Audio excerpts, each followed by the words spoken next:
Hello everyone, welcome back to kitchen tales. আশা করি সকলে খুব ভালো আছেন।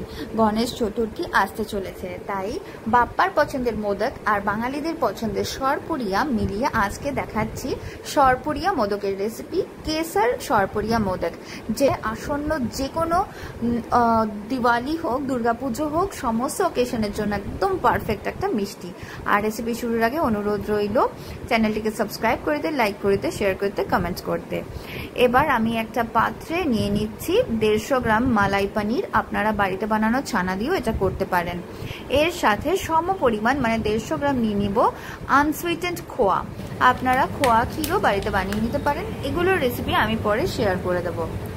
এছাড়া ছানা ভাজার ভিডিওতে পারফেক্ট ছানা কি করে বানাবেন সেটা দিয়ে দেওয়া রয়েছে, আমি ডেসক্রিপশন বক্সে তার লিঙ্কটা দিয়ে দেবো। খুব ভালো করে এটাকে 5 থেকে 7 মিনিটের জন্য মেখে নিতে হবে, যাতে ছানাতে কোনো রকম দানা না থাকে।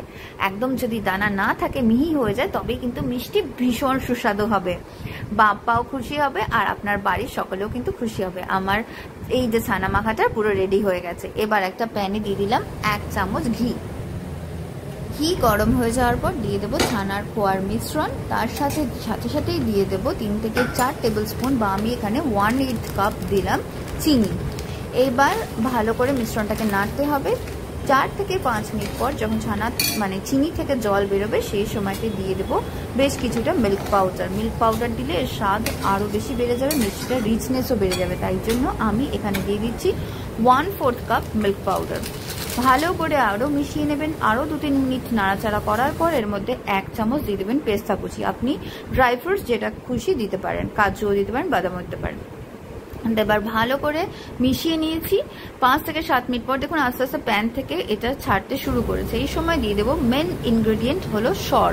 এখানে আমি ঘরের যে দুধ থেকে বের করে নেওয়া মালাইটা বা সরের সাথে বেশ কয়েকটা 10 থেকে 20টা মতো দিয়েছিলাম জাফরান বা কেসার, যাতে অপূর্ব এর স্বাদ আর গন্ধ আর রংটাও খুব ভালো আসে, সেটা দিয়ে ভিজিয়ে রেখেছিলাম। এবার ওই মিশ্রণটা দিয়ে ভালো করে নাড়াতে থাকতে হবে।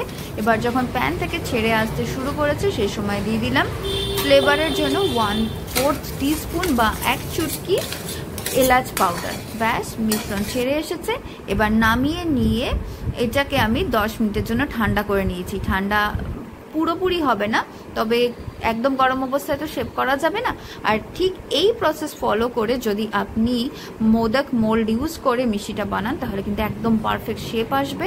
এটাকে ফ্রিজে রাখার পর ঠান্ডা ঠান্ডা সার্ভ করুন, এনজয় করুন, ভালো থাকুন।